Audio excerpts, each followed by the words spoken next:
What is an empath? I'm so glad that you asked. This term is relatively new. An empath is someone who self identifies or is described as possessing an extraordinary ability to sense, understand, and subsequently feel the emotions and energies of others.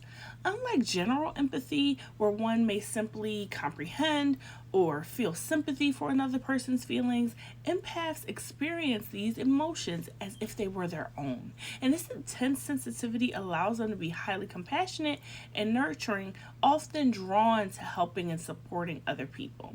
And on the surface, this can be seen as a very admirable quality. However, this heightened sensitivity can also make empaths prone to emotional overload and burnout, especially in environments where there's a lot of stress, emotional stress, or negativity. There can also be an unhealthy reliance on the thoughts, feelings, and behaviors of others. The empath can become so very hyper vigilant and aware of the feelings and emotions of others that they can breed or desire codependent relationships, resulting in the empath being enmeshed. If you want to know more about enmeshment or codependency, please check out those videos on my channel. There's also a relationship to early childhood parenting and trauma. Empaths often develop their heightened sensitivity in response to their early childhood environment. For instance, children who grew up in unpredictable, emotionally charged, or abusive homes might have honed their ability to read emotions and subtle cues as a form of survival, as a survival mechanism.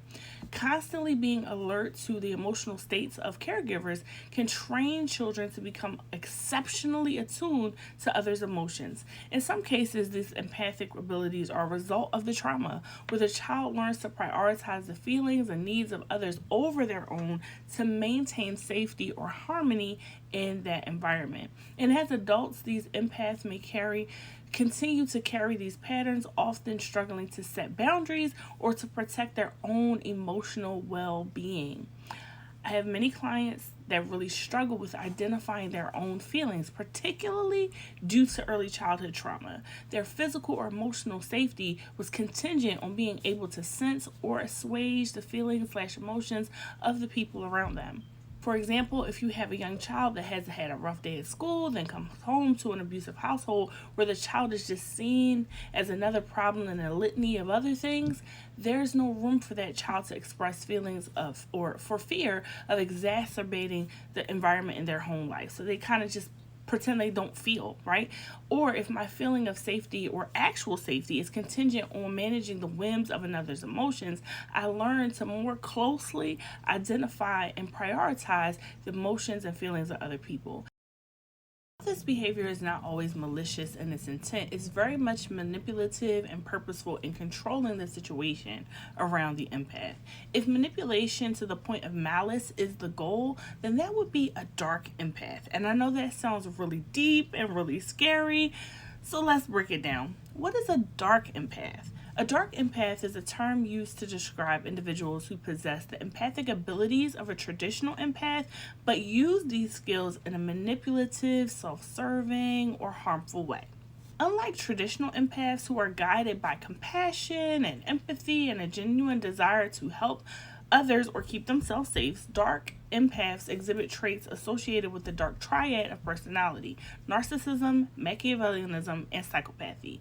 These individuals are adept at reading and understanding others' emotions, but do so to exploit, manipulate, or control people for their gain. They might present as charming and attentive, but are often motivated by self interest rather than a genuine concern for others. Dark empaths may also have developed their behaviors due to early childhood experiences and trauma as a reaction, right? So, children who grow up in environments where manipulation or emotional control is a means of survival, such as in homes where emotional unavailability or abusive caregivers, might learn to mimic those behaviors. So, a child who feels powerless might use emotional intelligence to manipulate others as a way to gain a sense of control, safety, or security. And this pattern can continue into adulthood, where the dark empath's ability to understand and manipulate emotions becomes a means of navigating their world and their relationships. So, how do you correct this behavior, right?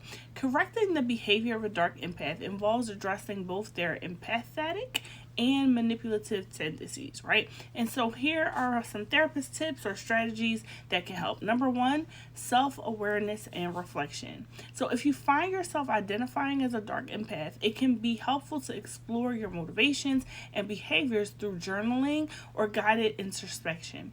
Reflect on your past experiences, especially early childhood, to understand why they might have shaped your current behavior. And this deeper understanding can reveal why you may feel compelled to manipulate or control others. Number two, seek professional help, right? So here's my therapist tip. Therapy, particularly cognitive behavioral therapy, can be invaluable for you. While I don't think it's appropriate for every situation, it can help you recognize and reframe manipulative thoughts and behaviors, understand your emotional triggers, and develop healthier ways to relate to others. Working with a trauma-informed therapist can also help. It can help you address your unresolved childhood traumas that might continue to contribute to your adult behaviors. Three, develop healthy boundaries. So here's my therapist tip for that. Learning to set and respect boundaries is crucial. In therapy, you can practice boundary setting, role playing, and discussing the importance of mutual respect in relationships. Exercises in therapy can help you recognize your own needs and practice saying no without feeling the need to manipulate or control other people. Number four, practice genuine empathy. Right? Try to practice empathetic listening and perspective taking without seeking to control the outcome. Mindfulness practices, prayer, meditation can help you stay present with others' emotions without becoming overwhelmed or feeling the need to manipulate. If you have a therapist, they can guide you in these exercises to help enhance your genuine empathy skills. Number five, accountability and positive reinforcement. Okay, being accountable for your actions and receiving positive reinforcement for non-manipulative behavior can be very effective. Just affirm, just be feeling affirmed, right? Consider involving support groups or trusted friends and family members to help you recognize when you're using your empathy positively and constructively, and to kind of hold you accountable if you're not. Number six, mindfulness and emotional regulation. I have more videos on mindfulness, check those out. But mindfulness and emotional regulation strategies can help you manage your emotional responses and reduce the impulse to manipulate. Techniques like deep breathing, meditation, or grounding exercises can help you stay centered and emotionally balanced, and your therapist can guide you through those practices if that's appropriate, right? To improve your emotional regulation skills. Number seven, get education on healthy relationships, right? Learning about healthy relationship patterns and dynamics and understanding what constitutes a fair, equitable, balanced emotional relationship will help you avoid abuse and manipulation. And if you have a therapist, they can provide resources and engage in discussions about what healthy supportive relationships look like, encouraging to model those behaviors instead of your falling back in old habits. Empaths, whether traditional or dark, often have their roots in early childhood experiences, as we discussed. And so it is learning how to balance your heightened sensitivity with self-care and healthy boundaries. For those that suffer with dark empathy, this means recognizing and changing manipulative patterns that have been shaped by your past and becoming more self-aware, getting professional help, having a commitment to personal growth. And both types of empaths can develop healthier, more fulfilling relationships and more balanced approach to their emotional experience with consistent, intentional effort, right?